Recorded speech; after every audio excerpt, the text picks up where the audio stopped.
into a good submission, we're going to do a couple of these. It'll be just kind of fun to start with. We're going to start with a grip. Okay. Sometimes we're going to want a better grip than the traditional grip. So I'm going to give him a little pull and I'm open his gi up. You guys see that big bubble right there in the back? Looks like a hand would fit right there. See how I just made that? And I'm going to dig in and I'm going to grab it this way. So I've got an underhanded grip now. Okay. So I'm going to start here, make a little bubble, shove it in. Now, I'm not going to do anything immediately. We'll start messing with him. All right? I might work his feet a little bit. Just to kind of see. I want him to forget about this. This is what I want. Okay? I'm going to pull him, lock my hands behind his head. All right? Now, who knows floating through, by the way? Ukiwaza. It's kind of like Ukiwaza. All right? Grab, dig, here. Now, I'm just going to come up. When I drop, I'm going to yank his head towards the ground, which will make him roll. Okay? And then I'm going to end up on top of him with my hands behind his neck. Everybody can see here? Now, at this point, I've only got a quick second to finish him. I'm going to drop my elbow towards the other arm, and I'm going to kick my legs out, and he's going to tap. Then we call this baseball choke or sword choke. Like you're holding a baseball bat or a sword. Who's got it?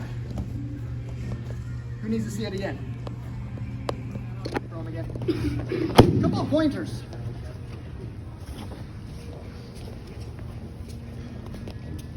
We already know when we're making any kind of lapel choke, whatever it might be, we're going to pull with one, we're going to push with the other, right? Right? If I'm doing paper cutter, I'm going to pull with one, I'm going to cut with the other, right? Does that make sense? This is really not a significantly different throw. The difference is that I've set my hand in this position so that I can make the cut. I have to have my elbow in a way that'll bend. Like my elbow doesn't bend this way, it bends this way nicely, so I got to be in a different position. So I go to make the choke, and I'm seeing a lot of folks, after you made your throw, you're in the sword choke position, you're putting your elbow on his chest. And that's uncomfortable, but it ain't choking anybody.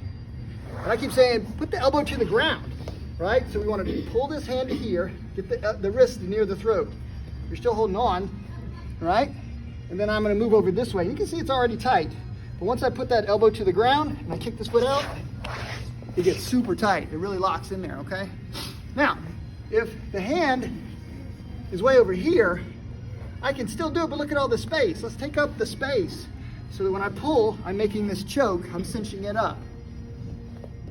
Did that help anybody? Sure. All right, so how many of you felt like that you were like, oh, why isn't it working? And the guy's just like, it ain't choking me, but I don't like all that weight on my chest. Okay?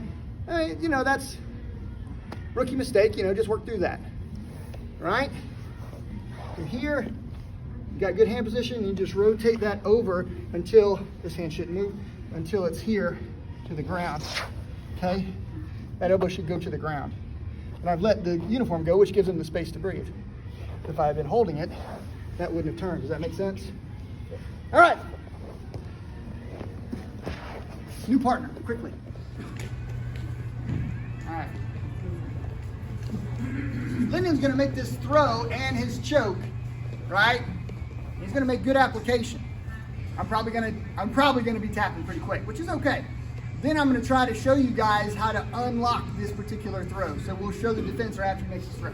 When you're ready.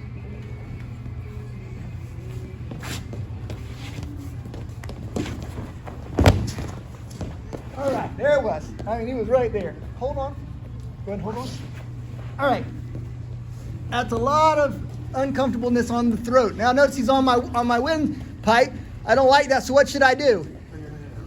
Go to my shoulder. All right? Now, if he's holding this hand properly and pulling, it should be hard for me to get to my shoulder. All right? So he applies the pressure to choke me. I turn to my shoulder this way. Then I got to unlock this thing, right? So I start opening it up and trying to get out of that hole, okay? All right, go ahead and make the lock again. Very uncomfortable. You only got a second because he's going to be choking the piss out of you. Move to the shoulder. Go ahead and choke. I just bought myself time, right? Yep. I start unwinding this by framing here, frame here, and now choke. Nope. Just make a little bit of pressure. That frame is the escape, okay? Pretty cool? Yes, sir. All right. Push the elbow, make the frame, because he's got to be close and tight for this to work. So what do I want? I want him out, slightly open. Pretty cool? All right, now, if they're significantly bigger, like my buddy Jeremy here, and they really lock this thing in, you'll probably go out. I mean, you got 1 second. This is a shock and awe kind of a move. It just hits you, and you're just going to be probably seeing, you know, it's going to get dark real quick.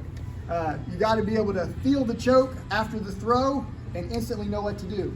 You can't play around, right? Frame this thing up, turn onto your shoulder. Does that make sense? Yes, sir. All right, let's kind of think about it without landing on top of me. I'm here, he just threw me. I got to move with this hand. I got to get that arm up, and I got to frame this way to make some space, right? Then I got time, and I can start negotiating out of it to a better position. Pretty cool?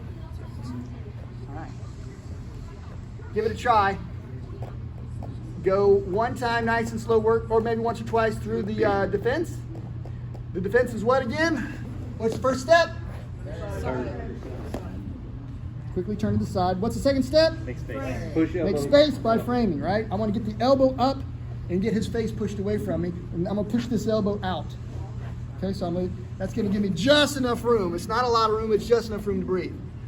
Okay, they need to be trying to choke you. Once you start making your frame, you say, okay, apply pressure, and see if you framed properly. If they're still choking you, call me over. Go. He's gonna be here, and he's gonna crank this way, right? So he's gonna interlock his fingers. He said he can do it even if there's only 2 fingers touching, he can still do it, right? Lock, it's still the same crank, but without a uniform. Does that make sense? So he can do that. My other instructor, Hayashi, he just about put me unconscious first time I saw this choke. And he did it from the underside of side control. Okay? So here's the thing. Caleb goes to make the throw, right? And I sprawl out, then I end up in the top position. All right, he's still gonna choke me a little bit, but don't choke me too much so I can still talk to the camera. And he goes to make the throw, and I end up here. He can still start squeezing and choking. Now, hold right there. If I turn this way, it gets worse. But if I go this way, it unlocks the choke. Does that make sense? Yes, sir. All right, doesn't that just stand back up? Let's look at it from up here. He makes a choke. All right? Doesn't it make sense? If I go one way, it gets worse. But if I can go this way, it unlocks everything. So if they do the bailout, he goes to make the throw, right? And I sprawl, and he's like, I still got you. If I go this way, it's bad. If I go this way, I can escape it just by moving my body. Give that a try. You know what I mean by that? All right, so Joel, if I say we got to look at things mechanically, not by technique, how about the arm bar? We know that if the thumb is in this position, then the elbow's on the bottom. Mechanically, the arm only works one way. This makes the lock. It's the same thing if we're working this choke. I make some space, and I get here.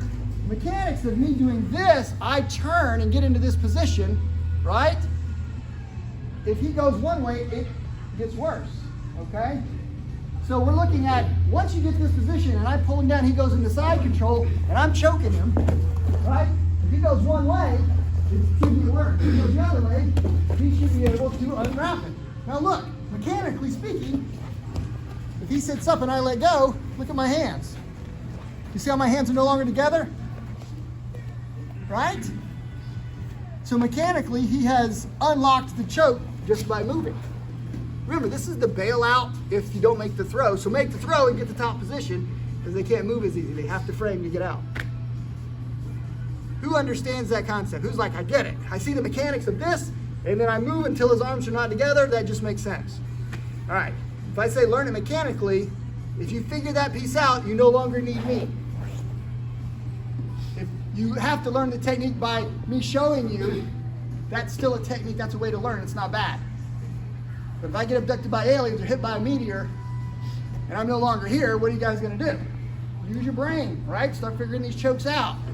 Choke each other and say, okay, how am I going to get out? Right? If you pass out, your defense didn't work. He'll wake you up. Pretty easy, right? All right, we must fight. Everybody get on the wall.